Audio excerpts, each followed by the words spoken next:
Las grandes potencias llevan muchos siglos apropiándose de nuestras riquezas.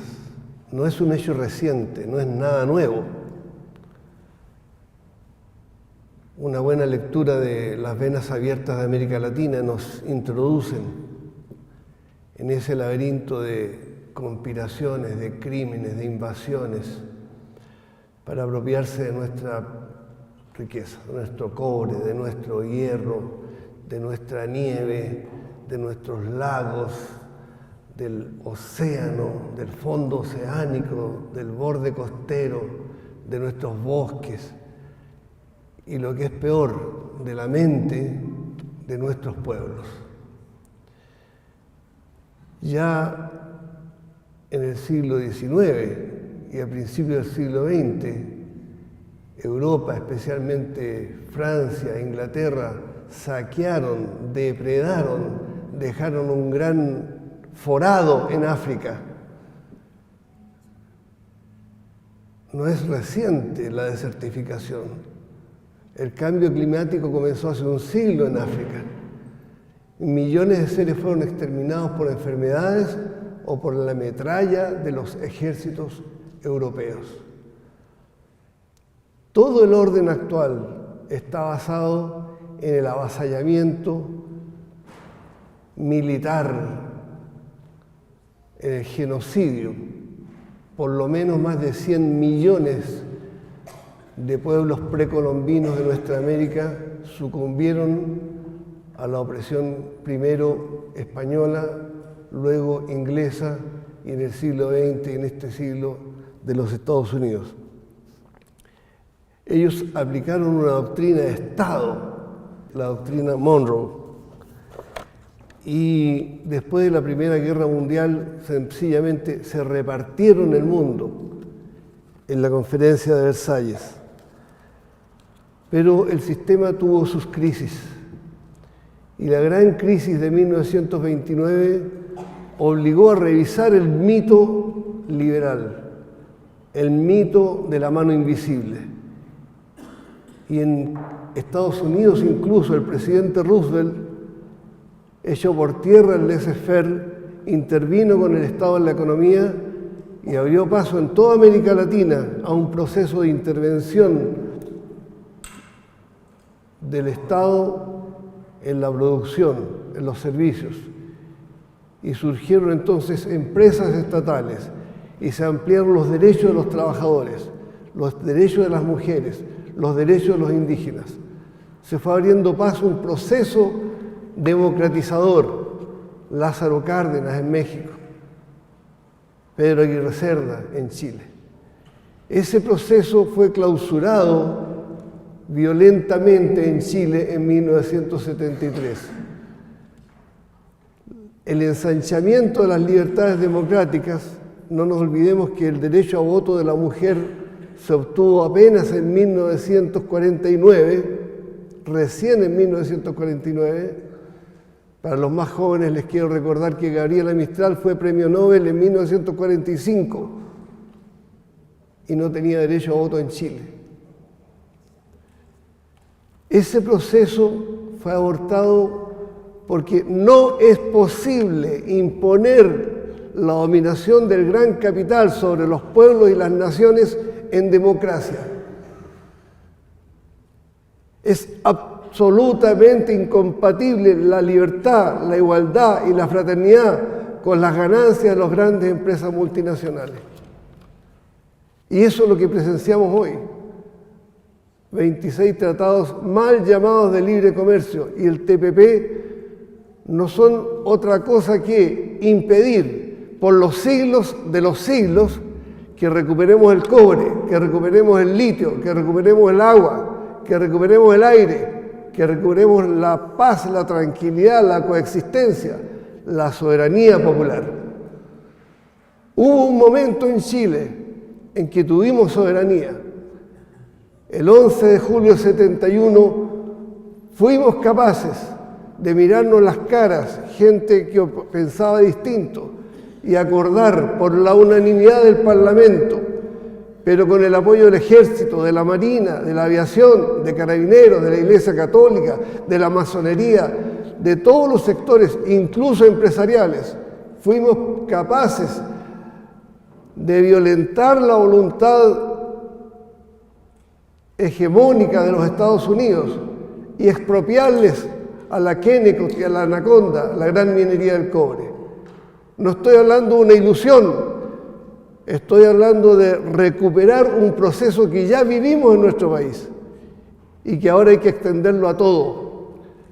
¿Por qué? Porque todo lo que nos amarra, los impuestos que pagamos todos los días, la luz, el agua, el gas, la recolección de basura, todo lo que implica el entorno de nuestro ciclo vital es resorte de empresas extranjeras. Más del 70% de lo que se produce en Chile está en manos de empresas extranjeras. Eso el pueblo no lo conoce, no hay noticias, no hay información. Creen que vivimos en democracia. Peor aún, creen que vivimos en una transición a la democracia.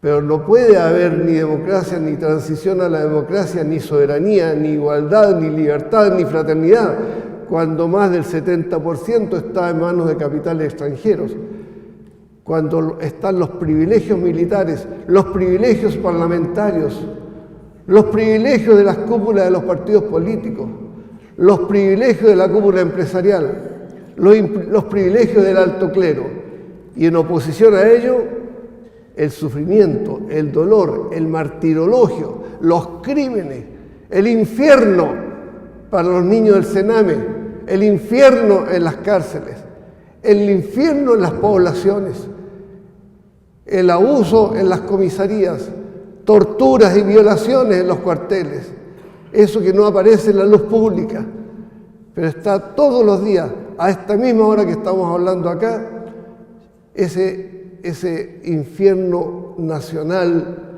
está siendo tapado con fútbol, con farándula, con televisión y con una pseudo discusión entre gobierno y oposición que no es tal porque a la larga se ponen de acuerdo y se han puesto de acuerdo para firmar los gobiernos y las oposiciones de los últimos 30 años esos 26 tratados antipatrióticos y antinacionales. Todo lo que significa la entrega de nuestras riquezas es secreto. Nos vienen a informar a última hora. Todo lo que significa lucha social, toma de caminos, huelgas, protestas, conciencia, unidad, eso es ocultado por la prensa. Nosotros no sabemos la fuerza que tiene el pueblo de Coyhaique, no sabemos la fuerza que tiene el pueblo de Antofagasta, no sabemos las grandes movilizaciones que se están librando en todo el país. Eso es lo que pretende recoger el proceso constituyente. Que nos unamos. Esta asamblea es una bella muestra de un proceso constituyente que surge desde la base social, que no es una orden de un partido, ni de un presidente, ni de un parlamento. No podemos aceptar que ahora que hemos introducido, después de largas luchas, la idea de una asamblea constituyente, que la aprobó la CUT, la aprobó la NEF, la aprobó la Confederación de Trabajadores del Cobre, la aprobó la CONFES, la aprobó la ANAMURI, la han aprobado las grandes federaciones y los grandes movimientos sociales de Chile. Ahora nos vienen a decir, sí, claro, vamos a hacer una nueva constitución. ¿Dónde? En el Parlamento. El zorro cuidando las gallinas. No podemos aceptar que este mismo Parlamento corrupto, hijo putativo de la dictadura, sea el que es un poder constituido, actúe como poder constituyente.